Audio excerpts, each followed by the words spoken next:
The biggest differences between the gluten-free flour and the regular flour, and the regular flour making the regular dough, is the hydration rate that you need. So with gluten-free flour, you know, if you buy a flour that doesn't have any gum in it, xanthan gum, guar gum, or something like that, you need to add it. So it's about a teaspoon of xanthan gum per cup of gluten-free flour, if that's what you're going to use.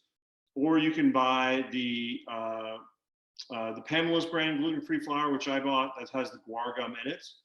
That recipe is 3 cups of gluten-free flour, 4 egg yolks, 2 whole eggs, 1 cup of water, 1 tablespoon of olive oil, and a teaspoon of salt. So I've got 3 cups of gluten-free flour here, a teaspoon of salt,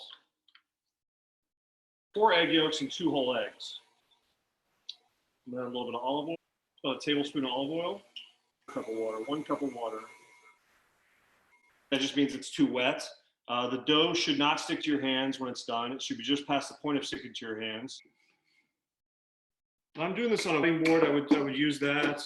The wood is going to give the pasta an extra texture, which is good for sticking to the sauce when you cook it later on. Now I'm going to make just a simple tagliatelle. So tagliatelle is like a thicker linguine, tagliatelle, which is about, I don't know, half an inch wide.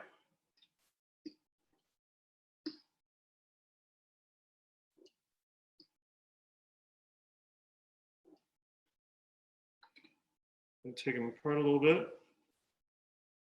And a little bit of flour so they'll stick together.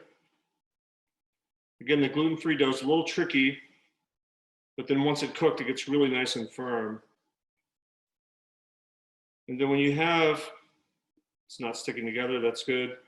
Now you can make little bundles like this, okay, and freeze them just like this. So you can, you know, put them on a little sheet tray, put them in your freezer, freeze them right away, put them in bags later, and then you can just pull those bags out individually to cook. And you can literally drop the frozen pasta right into the water.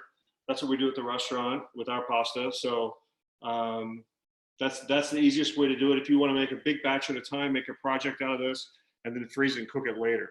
So that's the gluten-free dough. Again, 3 cups of gluten-free flour, 4 egg yolks, 2 whole eggs, 1 cup of water, tablespoon of olive oil, and a teaspoon of salt. So